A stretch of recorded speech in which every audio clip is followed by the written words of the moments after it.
Hello my dear viewers, I welcome you all to Sovyas Academy. Today in this lecture we are going to discuss about Zener diode as a voltage regulator. That means हम ये पढ़ेंगे कि ये जो Zener diode के बारे में हम लास्ट लेक्चर में डिस्कस किए थे वो एक वोल्टेज रेगुलेटर के हिसाब से कैसे काम करता है. That means today we will learn an application of Zener diode. Zener diode का एक एप्लीकेशन के बारे में हम आज डिस्कशन करेंगे. ठीक है, जो प्रीवियस लेक्चर में पढ़े थे Zener diode के बारे में और उसके साथ हम ये भी पढ़े थे कि avalanche breakdown as well as Zener breakdown. ठीक है, तो सिमिलरली उसका आज एक एप्लीकेशन पढ़ेंगे. So let us start. As we know what is a Zener diode, उसको हम पता है कि Zener diode है क्या चीज. Zener diode is a special purpose diode which works in reverse biased condition. हम इस चीज को पढ़े थे लास्ट लेक्चर में, बट टुडे इट्स डेफिनेशन में थोड़ा इम्प्रोवाइजेशन करेंगे. है कि लास्ट लेक्चर में हम ये सीखे थे कि Zener diode is a special purpose diode which is working in reverse biased condition. Reverse biased condition में जो डायोड काम करता था उसको हम Zener diode कहते थे. ठीक है, it was somehow different from the normal diodes. Normal जो डायोड्स थे उनसे ये थोड़ा सा डिफरेंट था.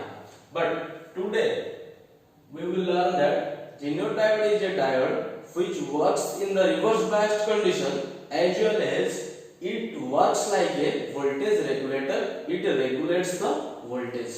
है कि नहीं? वो क्या करता है? वोल्टेज को रेगुलेट कर देता है. वोल्टेज को रेगुलेट करता है उसका मतलब क्या है? ये किस प्रकार का फंक्शन है उसका? As we know that in the domestic purpose the voltage we receive as input voltage, input voltage के हिसाब से हम जो भी वोल्टेज को रिसीव करते हैं अपने घर पे, that is the AC voltage.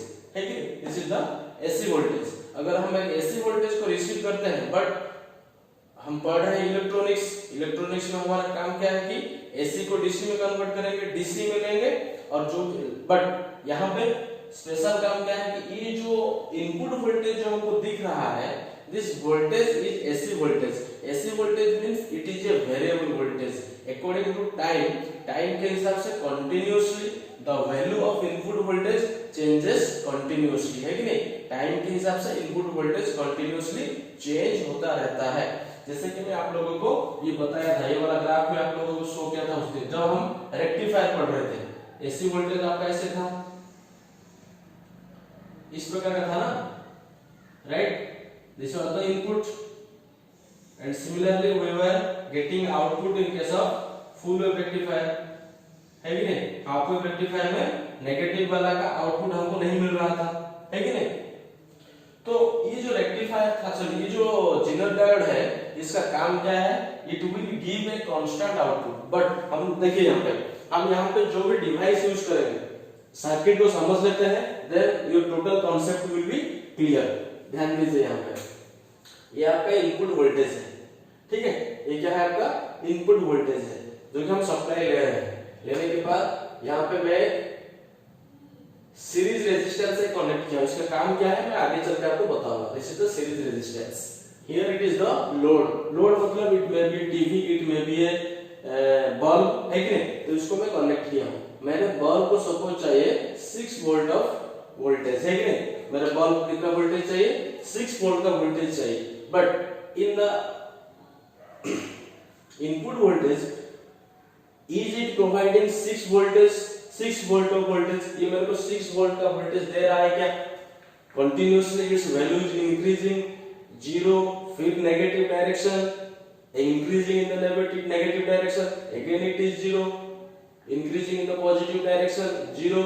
है कि नहीं? इसी तरह ये जो वोल्टेज है 0, पॉजिटिव में मैक्सिमम हो गया, फिर 0, नेगेटिव में मैक्सिमम हुआ 0. इसी तरह ये वोल्टेज क्या हो रहा है? कंटिन्यूअसली चेंज होता रहता है. But I don't require this amount of voltage. मेरे को हमेशा ये वोल्टेज नहीं चाहिए.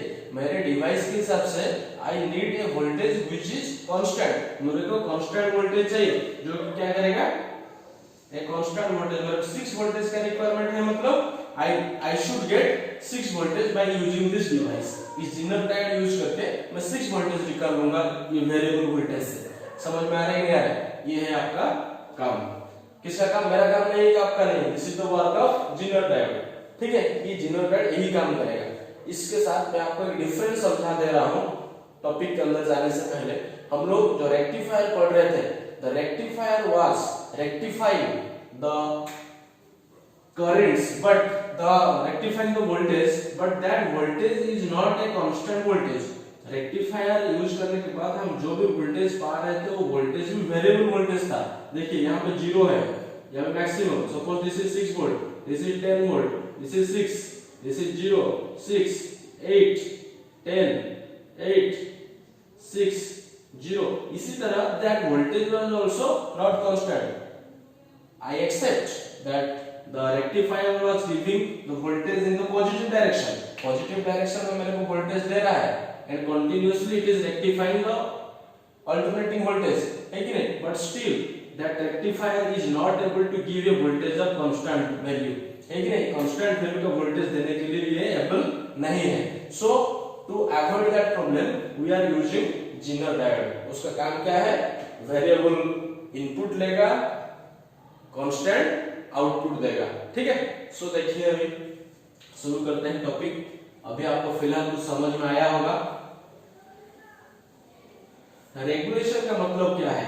What do you mean by regulation? Regulation is a process, regulation is a process in which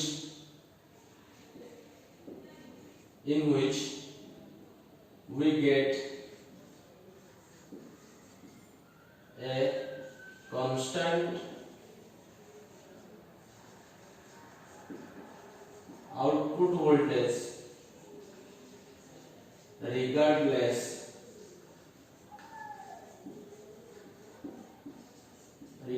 of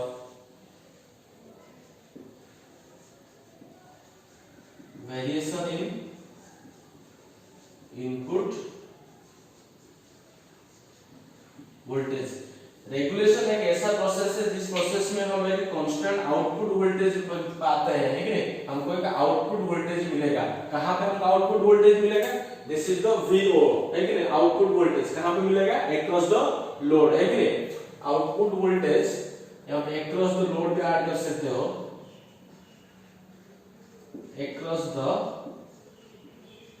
load regardless of variation in input voltage. Input voltage कुछ भी change हो जाए, चेंज होने के बाद भी अगर हमको क्या मिल रहा है कि कांस्टेंट वोल्टेज मिल रहा है, जिस प्रोसेस में ये काम होता है that process is known as the regulation, है कि नहीं?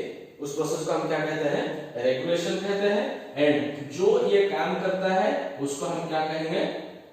रेगुलेटर कहते हैं। और वो रेगुलेटर कौन है? अपना जीनर डायोड है वो रेगुलेटर, ठीक है। तो अभी चलते हैं डायग्राम के पास।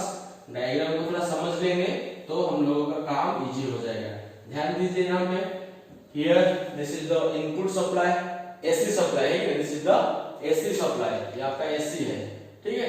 इनपुट एसी वोल्टेज है ये जाने के बाद मैं यहाँ पे एक सीरीज रेजिस्टेंस को कनेक्ट किया हूँ। इसका काम क्या है मैं आगे आपको बताऊंगा, ठीक है। और उसके साथ साथ here I have connected a zener diode which is parallel to the load resistance. This is the load resistance.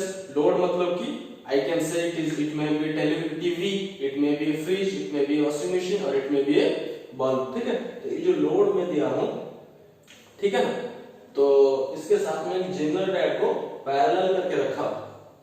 Jenner diode को उसके साथ पैरेलल करके रखा। पैरेलल भी क्यों है आगे बताऊंगा तो समझ में आएगा, बस सर्किट को समझ जाइए। Here as it is Zener diode, we know that Zener diode works in the reverse biased condition. That's why I have connected the negative terminal of the Zener diode with positive of AC supply and positive of the Zener diode with the negative of the AC supply। तो ये था हमारा circuit के बारे में आपको brief idea, ठीक है। तो आप लोग मेरे को ये बताइए, तो हमको ये वोल्टेज रेगुलेट करने का क्या जरूरत पड़ गया? Why we went for regulating the voltage?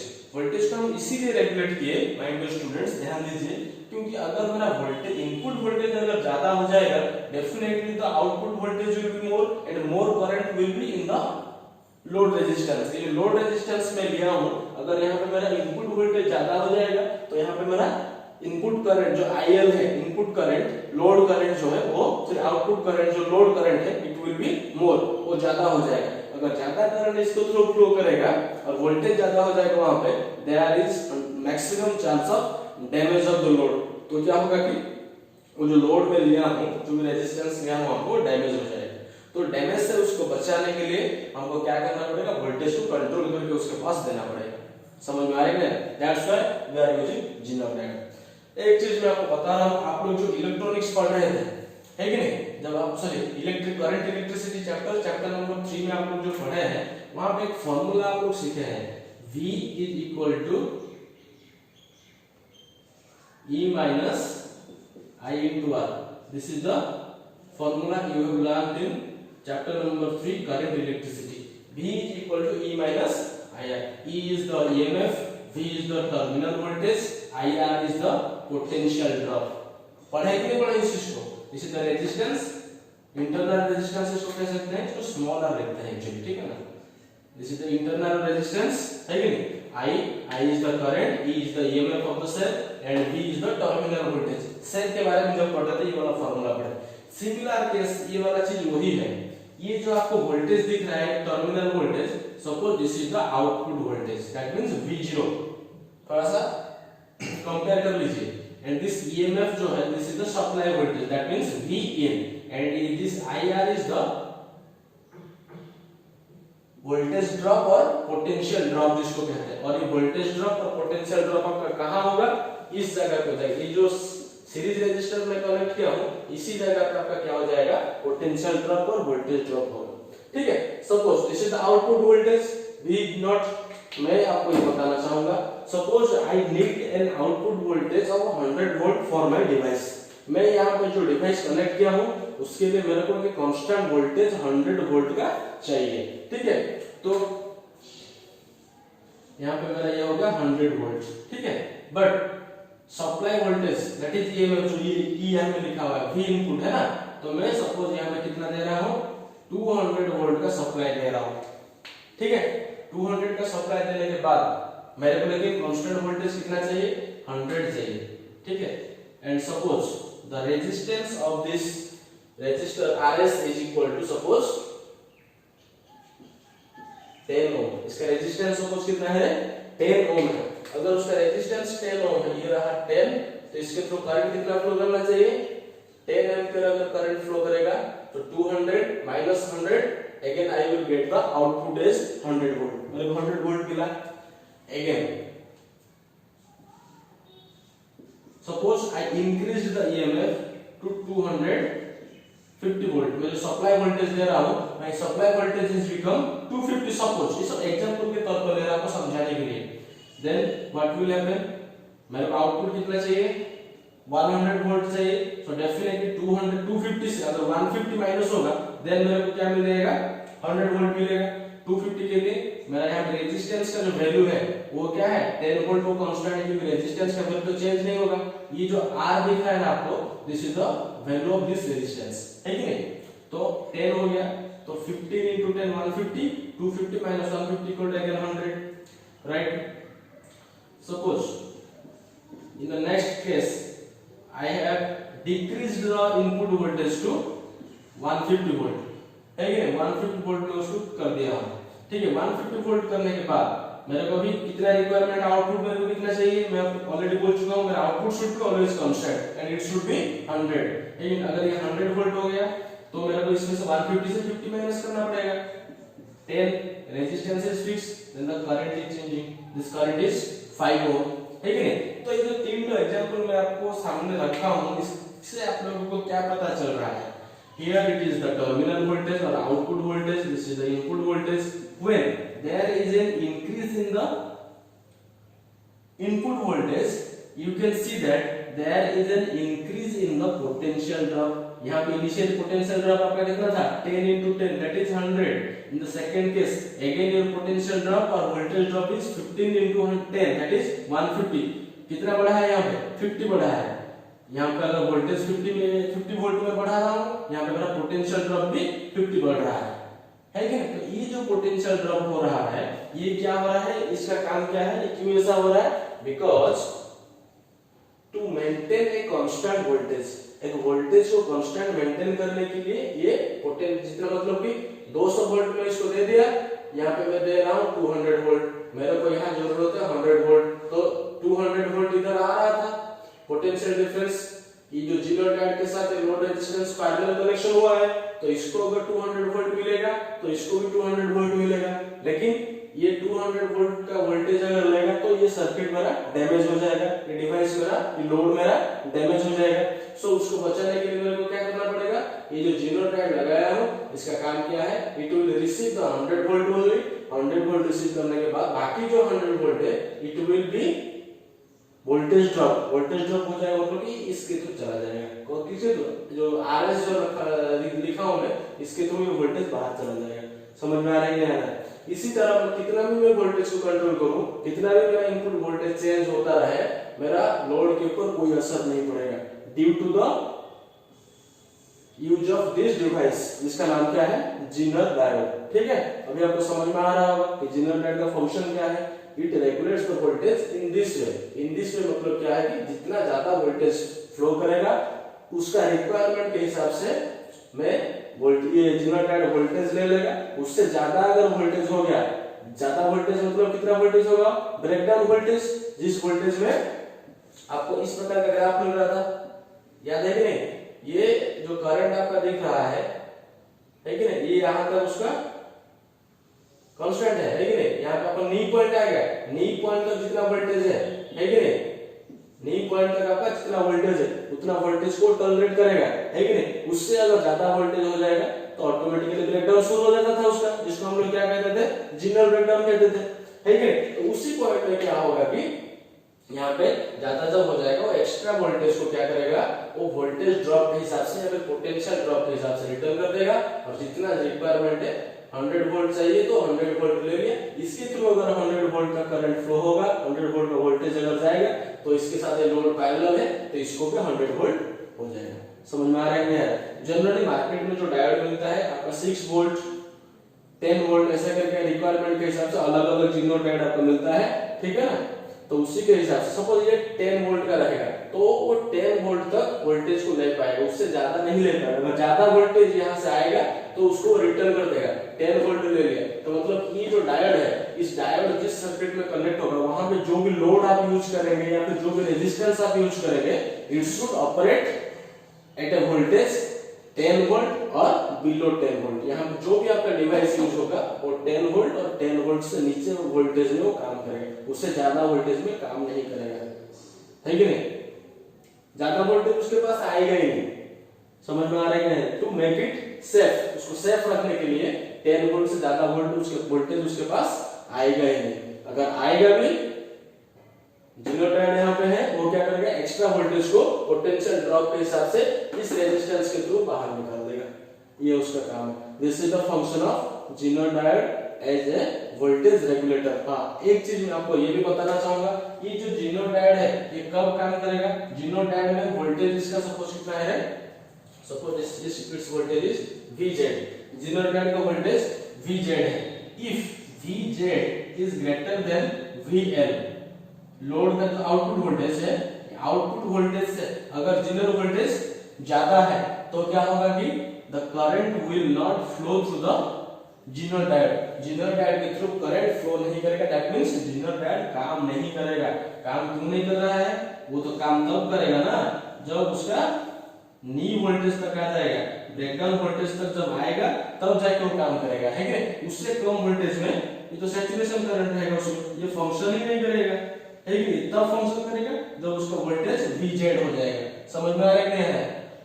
तब उसके लिए हमको क्या करना पड़ेगा, वोल्टेज को, हाँ, इस कंडीशन में आपका क्या हो जाएगा, ये जो Vz इक्वल टू V0, उसमें आपका जीनर डायोड काम नहीं करेगा। अगर जीनर डायोड काम नहीं करेगा, फंक्शन नहीं करेगा, सो यहाँ पे मैं जो करंट लिखा हूँ Iz, this Iz amount of current यहाँ पे फ्लो करेगा ही नहीं, this Iz will be 0।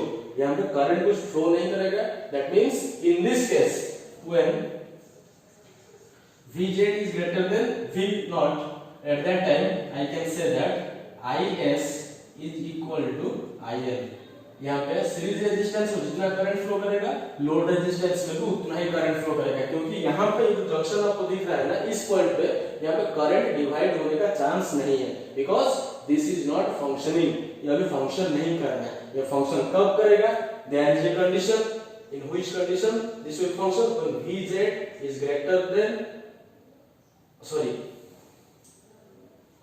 Vz is less than और इक्वल टू V नॉट, है कि नहीं। ये आपका जिनोडायोड का वोल्टेज जब आउटपुट वोल्टेज के बराबर होगा या फिर उससे कम होगा, at that time the zener diode will function, उसके थ्रू करंट फ्लो करेगा रिक्वायरमेंट के हिसाब से, अपने पोटेंशियल के हिसाब से। समझ में आ रही है, करंट फ्लो करेगा, एक्सेस वोल्टेज आएगा तो उसको इस रेजिस्टेंस से बाहर निकाल देगा और जितना रिक्वायरमेंट है उसको ले लेगा। समझ में आ रही है। This was the function of zener diode and in this way the zener diode controls the voltage across the circuit. एक सर्किट के थ्रू रिक्वायरमेंट के हिसाब से करंट को फ्लो करता है। आप एक चीज सोचिए ना, हम लोग जो घर पे यूज करते हैं, टीवी यूज करते हैं, टीवी के थ्रू भी जिनोडायोड का यूज होता है।